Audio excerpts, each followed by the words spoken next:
What is up, people? What is up? Alright, so I'm going to be reviewing Hellblade Senua Sacrifice today. This is a game that's available on the PC and the PS4. I played it on the PS4. Alright, so this is a game that came out back in August 2017. I just played it recently over the last few weeks.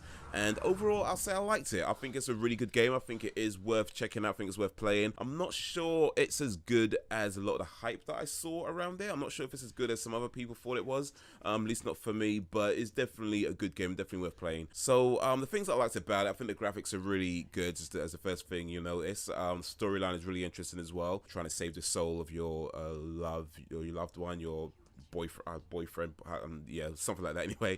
This is really cool. I'll describe it as a action puzzle game with more focus on the puzzles than the action. The puzzles are pretty interesting, I'd say. For the most part, I'd say they're pretty interesting, and the action scenes, the fight scenes are pretty decent as well. The main thing about the game is that you play as this woman who's a little bit crazy, and you have all these voices that are going through her head.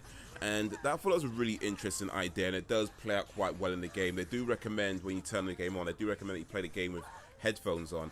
I didn't do that, but I did for the most part play it alone in the dark in a quiet room, so I did kind of feel that a little bit. But it's a really cool thing. You got these voices going through, you know, and it's just sounds really, you know, just kind of like you're going crazy yourself a little bit. Just all these voices coming back and forth, back and forth, back and forth.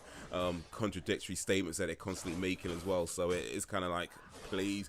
But yeah, that's part of the game, you know, it's part of the experience they're trying to create, and I thought that was really, really cool. And even for that, I'd say it's worth playing just for that experience. It's a really cool thing that they've done. The voice acting is really good. It's not hard to see why Melina Jurgens, if I'm saying her name correctly, won Best Voice Actor at the Game Awards. She's done an absolutely great job for the main character, and just the other voices and the other characters in the game as well. They're all done really well. A few criticisms though I'll get into now, and I'll start with the voices, or rather the speech. There's a lot of times where the speech just seems very, very slow, where they take these really long pauses, and it's just like, dude, I get it. You know, there's a lot of that happening. A few other things that I think bring it down a bit as well. So I mentioned that the puzzles are pretty cool and the fighting is pretty cool, which they are.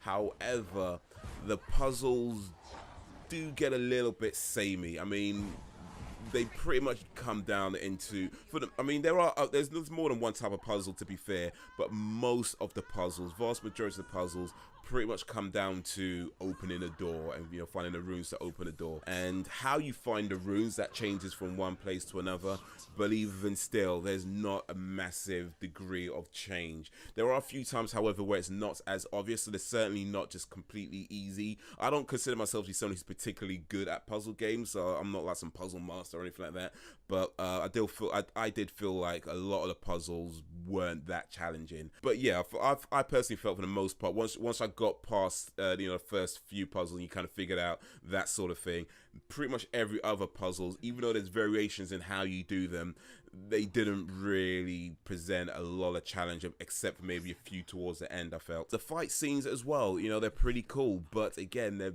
very, very samey. You know, you're pretty much doing the same things throughout every single fight scene. They do get harder, mainly because they just throw more at you, and not necessarily because they're, and also some of the enemies are hard to take longer to beat than others. So there's that, but yeah, you're still pretty much doing the same things in the fight scenes. And also another thing in regards to fight scenes as well is that the camera angles at times was just no.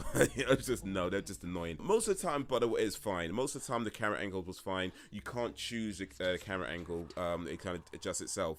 But there's times, in particular, when you're fighting in, say, a smaller area, there's times when the camera, I guess, is trying to swing behind you, but it can't. And it goes into this kind of weird first-person view for a moment, and then you got like the enemy right in front of you, and they're swinging, and all you can see is like some arms just going across. You're trying to duck out the way, trying to roll, but for whatever reason, you can't roll into a position where the camera swings. You're just kind of staying where you are, just rolling. So there's times like that where it gets a bit annoying. It doesn't particularly affect the fighting because you can still see the enemy coming at you, can still see their moves, you can still get out the way. It's just a really, really awkward thing to be looking at when literally you just got like a close-up of somebody's chest and you can just see their arms kind of swing across the screen. So yeah, that happened. I don't know if that's the PC version as well. I don't know if that's a glitch or whether that's the intention, but it's annoying either way. Also, the whole thing about the psychosis elements, you know, the whole thing about the voices that just going back and forth with constant chatter in your head, I thought it was done really well, but then I didn't feel they took as full advantage of it as they could have. I just felt like there were certain parts of the game, in particular with the fighting scenes, where I felt there was more they could have done with the whole psychosis stuff that could have maybe sort of bring you more on edge as to what's going on and, you know, who's behind you and who's in front of you, who's beside you, can you see them, are they there? You know, I feel there was more they could have done with that, but they didn't. So I'm not sure if it's fair to say that's a down mark on it, but it is a little bit disappointing that it was what seemed to me something quite obvious that they could have done with that whole thing that could have brought you more on edge, and they didn't do that. To be fair though, I've only played it so far on normal difficulty, so perhaps if you play it on hard, something else happens. I can't really speak for that at this present moment in time. But yeah, overall it is a pretty good game. It's definitely worth checking out. I would say that it's not worth £25. Like right now it's £25 on Steam and PSN. I got it on sale on the PSN store. It was down to like £16, which I thought was a decent price for it.